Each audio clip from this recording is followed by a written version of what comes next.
गांव में रहने वाली एक चुड़ैल की कहानी। गांव बड़ेरिया की सीमा पर एक पुराना उजड़ा हुआ बंगला था।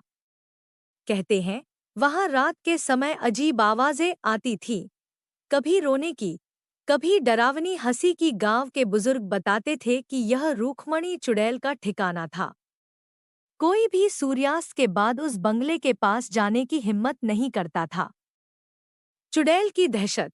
रूखमणी कभी इसी गांव की एक युवती थी, लेकिन उसे उसके परिवार वालों ने दहेज के लोभ में मार डाला और लाश को इस बंगले में दफना दिया। उसकी आत्मा को शांति नहीं मिली और तभी से वह चुड़ैल बनकर गांव वालों को सताने लगी। जो भी रात में उस बंगले के पास जाता, वह गायब हो जाता या मानसिक रूप से बीमार हो जाता। बदला लेने की कहानी। गांव के एक साहसी युवक अजय ने ठान लिया कि वह इस रहस्य से पर्दा उठाएगा। वह रात के समय बंगले में गया, जहां उसे एक परछाई दिखी, लंबे काले बाल, लाल आंखें और सफेद साड़ी में लिपटी हुई।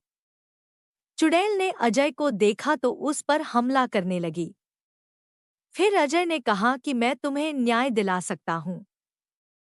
तब चुड़ैल शांत हुई और उसने अजय से कहा कि जिन लोगों ने मुझे मारा था, वे लोग मुझसे माफी मांगे, फिर मैं यहां से चली जाऊंगी।